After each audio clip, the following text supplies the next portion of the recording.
Halo semuanya, kembali lagi bersama saya Madianto. Kali ini kita akan membahas tentang 8 langkah menciptakan rencana keuangan yang cerdas. Saat ini, mulai banyak sekali orang yang memiliki profesi sebagai perencana keuangan. Mereka membuat para klien untuk mengatur pendapatan uangnya agar menjadi lebih bermanfaat di masa depan. Tapi ternyata tanpa menggunakan jasa mereka, kamu juga mampu menciptakan rencana keuangan yang cerdas. Apakah kamu mulai memikirkan impian dan kebutuhan pensiun di masa depan? Tentu saja, rencana keuangan biasa akan berperan sebagai laporan bagimu. Bagaimana kamu bisa tahu apakah kamu berada di jalur yang benar kalau kamu tidak memiliki perencanaannya? Setiap orang yang memiliki rencana keuangan yang terarah umumnya merasa lebih memegang kontrol akan keuangan mereka dan dapat hidup lebih nyaman daripada orang lain. Untuk membantu menyusun rencana keuangan yang realistis, berikut adalah 8 langkah sederhana. Yang pertama, tanyakan pada diri sendiri apakah tujuan masa depanmu. Meskipun ini adalah sebuah pertanyaan yang bersifat klise, tapi kamu perlu menjawab, kemana kamu ingin membawa diri dalam 5, 10, 20 tahun mendatang, dan apa yang sebenarnya kamu inginkan dalam kehidupan ini. Jangan menjawab dengan sesuatu yang bersifat umum, seperti saya ingin menjadi kaya, atau saya ingin keliling dunia. Ciptakan jawaban yang lebih spesifik. Dalam 20 tahun, saya ingin punya rumah, memiliki jumlah tabungan, jumlah total sekian rupiah dalam investasi, dan jumlah total sekian rupiah dalam dana pensiun. Kamu tidak perlu memiliki tujuan yang 100% jelas, beri dirimu kelonggaran. Tapi jangan bayangkan gaya hidup yang mewah dalam 10 tahun kalau penghasilan masa lalu dan penghasilan saat ini belum dapat menyesuaikannya. Memilih tujuan yang masuk akal akan sangat penting kalau kamu berencana untuk memiliki keluarga, karena banyak keputusan keuangan berubah seiring dengan kedatangan anak-anak. Kedua, ketahui nilaimu saat ini. Kamu tidak akan pernah sampai ke tempat tujuan kalau kamu tidak mulai melangkah. Inilah langkah di mana kamu perlu mengeluarkan semua catatan kamu dan mengambil kalkulator untuk membuat perhitungan secara detail. Kumpulkan semua informasi sebanyak mungkin. Kamu perlu mencantumkan asetmu, mulai dari rumah, kendaraan, tabungan, dan investasimu. Selanjutnya, tuliskan apa yang akan menjadi hutangmu, seperti KPR, kredit mobil, tagihan kartu kredit, dan sebagainya. Semua hasil pendapatan dan investasi. Jangan lupa bahwa kamu juga perlu memeriksa pengeluaran. Menghitung semua ini akan membuat kamu mengetahui sesungguhnya berapa nilai yang kamu miliki saat ini. Ketiga, periksa biaya kamu saat ini. Kamu perlu mencari tahu kemana uangmu pergi. Sediakan notebook mini dan catat secara detail setiap biaya yang keluar. Kamu juga bisa membuat sebuah dokumen Word atau Excel yang dapat merinci pengeluaranmu dari dasar seperti makanan, tempat tinggal, dan biaya transportasi. Keempat, mulai hemat. Ada banyak aturan praktis tentang menabung. Ada yang bilang simpan 10% dari penghasilan. Ada pula yang bilang untuk selalu memiliki dana darurat, setidaknya senilai dengan 3 bulan pendapatan yang dimiliki.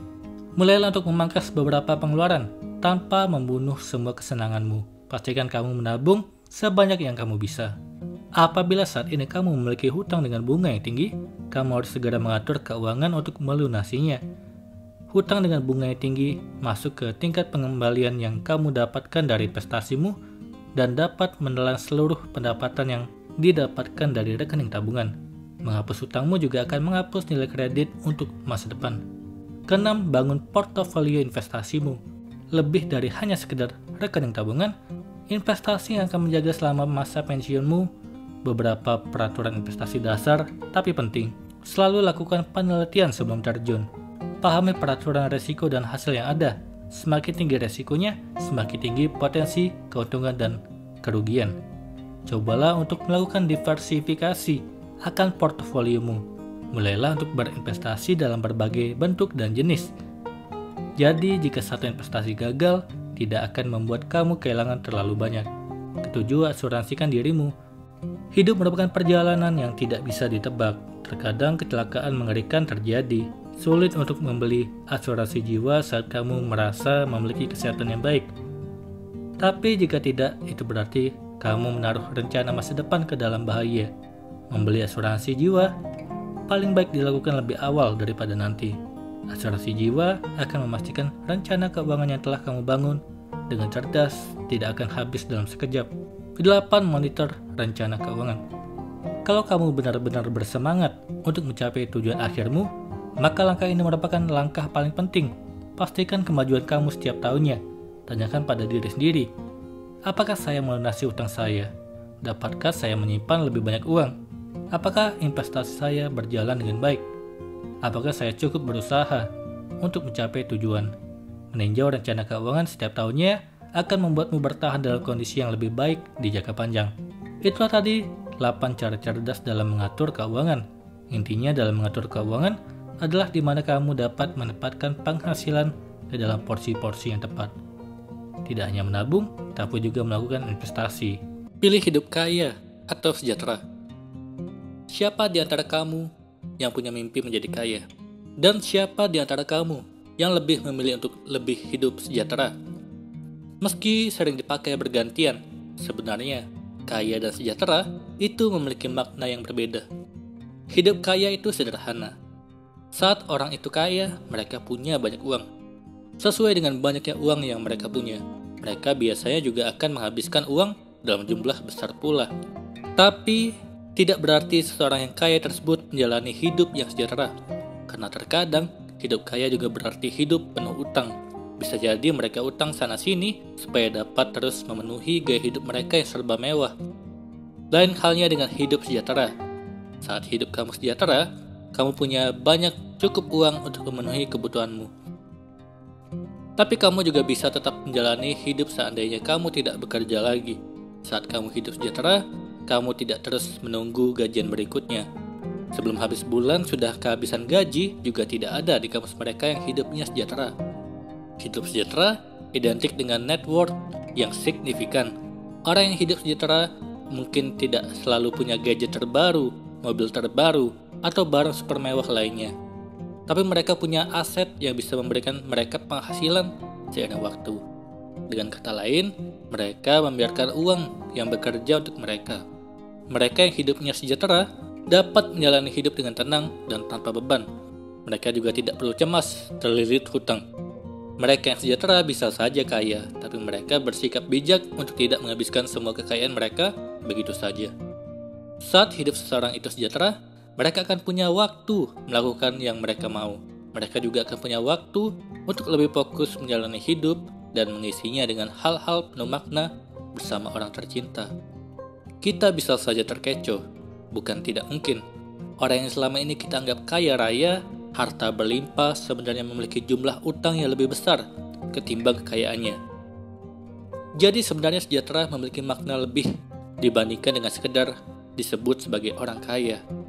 Sejahtera semestinya memiliki unsur kebahagiaan di dalamnya, sementara kekayaan belum tentu dibarengi dengan kebahagiaan. Nah, jadi kamu pilih sejahtera atau kaya raya. Kesejahteraan sebenarnya adalah ketika seseorang bisa memenuhi kebutuhan secara relatif, baik itu primer, sekunder, maupun tersier, berdasarkan nilai yang ada pada diri seseorang. Kenapa demikian? Mari kita contoh si A. Dia merasa dirinya sudah cukup kaya dan sejahtera ketika bisa menikmati makan 3 kali sehari, bisa memiliki rumah kecil, dan bisa menyekolahkan anaknya.